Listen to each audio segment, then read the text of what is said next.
بخاری صاحب کہاں سے شروع کیا جائے؟ میرے خیال میں خان صاحب کے ارد گرد ہی آج ساری چیزیں جو ہیں وہ گھوم رہی ہے. کل ان کی طلبی ہو گئی, توشہ خانہ کیس میں نیب نے بلا لیا, پھر خان صاحب نے جو کل بات کی ہے قوم سے, مجھے تو اس میں بڑی جو ہے وہ خطرناک قسم کے کچھ عناصر جو ہیں وہ نظر آئے ہیں, جس قسم کی تھریٹننگ جو ان کی ٹون تھی, یا پھر اس طرح کی باتیں ایران جیسا انقلاب آ جائے گا اگر یہ لوگ باز نہ آئیں. تو یہ وارننگ تھی ان کی طرف سے. واقعی آپ نے ٹھیک کہا, پتہ نہیں سمجھ میں نہیں آ رہی کہ کہاں سے شروع کرے آدمی, لیکن بہرحال کوشش کرتے ہیں اس پورے یعنی یہ جو گیمبٹ ہے اس کو تھوڑا سا کور کرنے کی کوشش کرتے ہیں. بات کرتے ہیں شروع عدالتوں سے جہاں پیشیاں ہو رہی ہیں عمران خان صاحب کی. عمران خان صاحب نے عدالتوں میں پیش ہونے کی ایک نئی تاریخ رقم کی ہے, کوئی دو رائے نہیں ہے اس کے بارے میں. آج سے پہلے نہ ہم نے کبھی دیکھا, نہ ہم دعا کرتے ہیں کہ آئندہ کبھی ہم دیکھیں, اس لیے کہ عدالتوں کی جو تضحیق ہو رہی ہے, ججوں کے فیصلے سے جو ایک نئی تاریخ رقم ہو رہی ہے, یہ سارا ایک دور جو ہے یہ میرے خیال سے کسی بھی طور سے سنہری دور قرار نہیں دیا جا سکتا. عدالتوں کے فیصلوں کے اوپر بہت طرف سے تنقید بھی ہوتی رہی ہے. جو سابقہ جورسٹ ہیں, جو ججز ہیں, جو نامور وکلاء ہیں, وہ بہت زیادہ رائے اپنی اس کے اوپر ظاہر کر چکے ہیں. فیصلوں کی نوعیت کہاں سے شروع کریں؟ جو پاناما کا کیس تھا, شروع پاناما سے ہوا, ختم اقامہ پہ ہوا. آپ نے دیکھا اس میں جس طرح سے نااہلی ہوئی ان کی لائف کے لیے, خان صاحب کی صرف اس ٹرم کے لیے, ان کے اوپر کوئی پابندی نہیں الیکشن لڑنے کی, پچھلے والے کے پاس کوئی اختیار ہی نہیں ہے الیکشن لڑنے کا. یہ سب کچھ ایک نئی روایت کو جنم دے رہے ہیں جو کہ کسی لحاظ سے بھی کسی جمہوری معاشرے کے لیے, کسی سویلائزڈ معاشرے کے لیے کوئی اچھا آغاز نہیں ہے. خان صاحب نے فیصلہ کیا تھا کہ وہ توشہ خانہ کیس میں پیش نہیں ہوں گے. یہ ان کا اپنا فیصلہ تھا یا ان کے جو مشیر ہیں یا جو ان کے ارد گرد لوگ ہیں جس کی طرف واڈا صاحب اشارہ کرتے ہیں اکثر, جس نے بھی کیا تھا, لیکن انہوں نے یہ طے کر لیا ہے کہ میں توشہ خانہ کیس میں نہیں جاؤں گا. پہلے انہوں نے کہا کہ یہ کیس نہیں ہے, ایک مذاق ہے. پھر انہوں نے کہا کہ اس کی جو پروسیڈنگز ہیں وہ پبلک کرنی چاہیے, لائیو ٹی وی پہ دنیا کو دیکھنا چاہیے, مگر عدالت نہیں جاؤں گا میں. وہ ہم نے دیکھ لیا کہ 2 مرتبہ ان کو سمن کے ذریعے اور وارنٹ کے ذریعے بلانے کی کوشش کی گئی, تو وہ دونوں دفعہ نہیں گئے. جوڈیشل کمیشن میں جب گئے تو وہاں پیش نہیں ہوئے, جب دوسری دفعہ وہاں پیش ہونے کے لیے گئے تو دروازے سے واپس آ گئے ہیں یہ کہہ کے کہ مجھے ورکر نکلنے نہیں دے رہے, مجھے اندر عدالت میں آنے نہیں دے رہے ہیں. آپ ذرا جواز دیکھیے کیا عجیب و غریب ہے, اور عدالتوں کا رویہ دیکھیے وہ اس سے زیادہ عجیب و غریب ہے. عدالت نے اس کو ایکسیپٹ کیا کہ انہوں نے اپنا جو اہلکار ہے عدالت کا وہ بھیجا کہ جائیں ان سے حاضری لگوا لیں گاڑی میں بیٹھے ہوئے, گاڑی میں بیٹھ کے حاضری لگا کے جس کی فائل اب گم ہے, حالانکہ وہ انہی کے ایک وکیل کی بغل میں دیکھی جا سکتی ہے ویڈیو کے اوپر. تو یہ سب کچھ کیا ہو رہا ہے؟ یہ منظرنامہ کس طرف لے کے جائے گا ہمیں؟ اداروں کے اوپر اعتماد تو عوام کا پہلے بھی کوئی زیادہ نہیں تھا, لیکن اب تو بالکل ختم ہوتا جا رہا ہے. اسٹیڈ فاسٹنس ہم نے سنا تھا کہ سیاسی لوگوں میں ہوتی ہے, ہم نے دیکھا بھٹو بہت پولیٹیکلی ایروگنٹ آدمی تھے, لیکن وہ لفنٹر نہیں تھے. وہ یعنی پاکستان کے ہر نظام کو ہدف تنقید بنا کے اس کا بیڑا غرق کرنے پر کبھی نہیں تلے تھے. انہوں نے سزائے موت نہ صرف وصول یعنی ان کے خلاف فیصلہ ہوا, انہوں نے اپنی جان دے دی, لیکن ان کے پاس بھی بہت قوت تھی. آپ کو حیرانگی ہوگی یہ سن کے کہ 80 کے قریب فورن ہیڈ آف سٹیٹس اور ہیڈ آف گورنمنٹس نے ان کی کلیمنسی کی اپیل کی تھی. یعنی he was such a popular person in the world, leave alone in the country. لیکن انہوں نے بھی کبھی یہ تضحیق عدلیہ کی نہیں کی تھی. اب تو یوں لگتا ہے کہ خان صاحب جو کچھ کر رہے ہیں عدلیہ اس کو ایکسیپٹ کر چکی ہے. عدلیہ ان کو یعنی جس کو اگر آپ تضحیق کریں تو پھر عدلیہ کا تھوڑا سا ایٹیچیوڈ جو ہے وہ سخت ہو جاتا ہے. ایسا کچھ دکھائی نہیں دے رہا ہے. ہم نے لاہور ہائی کورٹ سے شروع ہونے والی بات جو ہے جوڈیشل کمپلیکس تک 2 دفعہ ہم دیکھ چکے ہیں.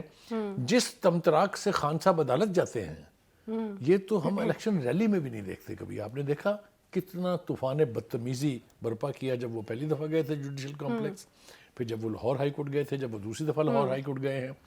وہ ایک ایسے ہے جیسے ایک کانکرر اپنی فتح شدہ سرزمین کے اوپر تمطراق سے لینڈ ہوتا ہے. یہ عدالتوں کا کون ادب کرے گا, کون احترام کرے گا اس کے بعد؟ یہ معاشرے کے لیے تباہ کن ہے. میں آپ کو بتاؤں کیا سبق مل رہا ہے کہ جو لینڈ مافیا کے لوگ ہیں, یہ جو بھتہ خوری کے لوگ ہیں, یہ جو ٹیررسٹ آرگنائزیشن ہیں, جب کبھی بھی ان کے کسی شخص کی پیشی ہوگی عدالت میں اسی طریقے سے جائیں گے لوگ. اب آپ روک سکتے ہیں آصف علی زرداری کو کہ وہ 5,000 یا 10,000 کے قریب اپنے جیالے ساتھ لے کے عدالت میں جائیں؟ یا مسلم لیگ نون کی مریم نواز جو ہے وہ اسی تمتری. یہ کیا رواج پڑ رہا ہے, یہ ہم کس طرف جا رہے ہیں؟ ایک تو یہ میرے لیے بہت پریشانی کی بات ہے. فیصل واڈا صاحب نے بہت کمال کی باتیں کی ہیں, وہ الیکشن کے حوالے سے ہم بات وہاں کریں گے, لیکن ان کا جو انٹرویو کے دیگر کانٹینٹس ہیں اس کا یہاں تذکرہ بہت ضروری ہے. ان کا خیال یہ ہے کہ جی عمران خان صاحب یہ نہیں کر رہے ہیں کیونکہ he loves Imran Khan and he says کہ he is still my leader. اس کے باوجود کہ ان سانپوں اور کیڑوں اور خاص نے ان کو نکال کے پارٹی اور یہ ابھی نہیں, یہ بہت پہلے سے ان کا یہ بیان ہے وہ کہ یہ خود نہیں کر رہے ہی ہیں. اسٹل بلیوز کہ Imran Khan is his leader. اس نے کہا یہ لوگ سب کچھ اس سے جان بوجھ کے کروا رہے ہیں کیونکہ وہ اس سے جان چھڑانا چاہتے ہیں. یہ بڑا خوفناک سٹیٹمنٹ ہے. یعنی جو سیکنڈ ٹیئر لیڈرشپ ہے پی ٹی آئی کی, وہ عمران خان صاحب سے نجات چاہتی ہے اور ان سے ایسے کام کرا رہے ہیں جس کی کہیں گنجائش نہیں ہے. آپ سب سے پہلے فوج پہ چڑھ دوڑے, آپ نے وہاں قرار دیا کہ یہ لوگ میر جعفر اور میر صادق ہیں. پھر اس کے بعد آپ نے پولیٹیکل ایلیٹ جتنی بھی ہے اس ملک کی اس کی تصدیق کی, چور چور ڈاکو ڈاکو ڈاکو کہہ کے. پھر آپ نے اپنا ہاتھ صاف کیا عدلیہ کے اوپر. ابھی تو ججز کو ایک چیز کا ادراک شاید نہیں ہے, کوئی ایک اہم فیصلہ ذرا کر کے دیکھیں خان صاحب کے بارے میں یا ان کے خلاف, پھر دیکھیے گا ان کی کیا گت بنتی ہے دنیا کے باہر کے ممالک میں بھی اور ملک کے اندر بھی. تو یہ جو مناظر ہم نے زمان پاک کے باہر دیکھے ہیں یا پھر اسلام آباد میں جب پیشی کے موقع پر دیکھے ہیں, اس طرح کے مناظر آپ کو لگتا ہے کہ عدلیہ کے خلاف اس طرح کے ایپیسوڈز نظر آئیں گی؟ یہ تو کچھ بھی نہیں ہے, اس سے بدتر ہوگا. اور پہلی مرتبہ میں اس پروگرام میں بیٹھ کے یہ ذمہ داری قبول کر رہا ہوں کہ اگر عدلیہ کے فیصلوں کے نتیجے میں خان صاحب نے ان کے ساتھ یہ سلوک کیا تو one man may will be laughing at it. مجھے قطعاً کوئی ہمدردی نہیں ہوگی ان عدالتوں سے جو اس وقت اس کو نہیں روک رہے ہیں, جب وہ بنیاد ڈال رہا ہے ایسی نئی روایتوں کی جو کسی سویلائزڈ معاشرے میں, کسی ڈیموکریٹک معاشرے میں نہیں ہونی چاہیے. اس وقت چپ ہے, سب چپ ہے. ہمارے چیف جسٹس صاحب جو ہیں قابل عزت ہے ہمارے لیے, انہوں نے کوٹا میں بیٹھ کے بڑا پاکستان کے بارے میں درد کا اظہار کیا ہے, لیکن ان کا درد ظاہر ہوگا ان کے فیصلوں سے. قاضی صاحب ایک بڑا اہم نقطہ ہے کیونکہ تواتر کے ساتھ خان صاحب ایک بات کر رہے ہیں, اور خان صاحب یہ تو بالکل آپ بھی مانتے ہیں کہ عوام ان سے جو ہے وہ محبت کرتی ہے, ان کے ساتھ ہے, موب جو ہے وہ اکٹھا کر لیتے ہیں وہ, یا لوگ اکٹھے کر لیتے ہیں, ساری چیزیں جو ہیں وہ اپنی جگہ پر ہیں. لیکن ایک بات جو تواتر کے ساتھ وہ کہہ رہے ہیں کہ مجھے قتل کرنے کی سازش ہو رہی ہے, اور وہاں پر بھی وہ انہوں نے کہا کہ میں آپ کو بتاتا ہوں کہ پلان تھا کہ میں باہر نکلوں اور مجھے قتل کر دیا جائے. مقدمہ بھی وہ درج کرنے جا رہے ہیں. مجھے یہ بتائیے کہ یہ جو ایلیگیشن ہے یہ کتنا جو ہے وہ سیریس ہے, اور یقیناً لوگ جو ہیں وہ اس کو لے کر کنسرنڈ ہیں, ہم اس پہ بات کرنی چاہیے. یہ بالکل بے معنی بات ہے, بالکل بے تکی بات ہے.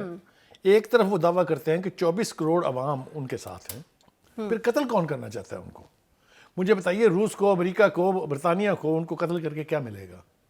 کیا وہ اپنی پاکستان کی جو لا انفورسز ہیں ان پہ شبہ کر رہے ہیں؟ کیا ان پر الزام لگا رہے ہیں وہ؟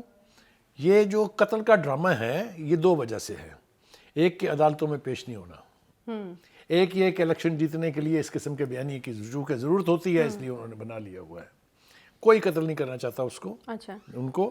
یعنی آپ مجھے یہ بتائیے کہ عدالت کی چھت کے نیچے تو قتل کا خطرہ ہے, نہ انہیں منٹو پارک میں, اقبال پارک میں قتل کا خطرہ ہے, نہ انہیں اس دن جب وہ ریلی لے کے نکلے تھے اور داتا دربار گئے تھے تب. یہ عجیب و غریب قتل کا خطرہ ہے جو صرف عدالتوں میں ہوتا ہے اور کہیں نہیں ہے. تو یہ بے تکی بات ہے, بالکل میں اس کو ماننے کے لیے تیار نہیں. کوئی ان کو قتل نہیں کرنا چاہتا, نہ کوئی ان کو قتل کر سکتا ہے. اگر وہ یہ ٹھیک کہتے ہیں کہ میرے گرد عوام ہے, لیکن وہ عوام کون ہے ان کے گرد, بات کرنا بہت ضروری ہے. زمان پارک کے اندر کون لوگ بیٹھے ہوئے ہیں, ان کے پروفائلز آنا شروع ہو گئے ہیں. میں نے اپنے پروڈیوسر سے کہا تھا کہ ان میں سے 4 کے پروفائل تو دکھائی دیں جو موسٹ وانٹیڈ, موسٹ ہاربل قسم کے کریکٹرز ہیں. وہ اسلام آباد میں ان کی سیکورٹی کے ہیڈز ہیں.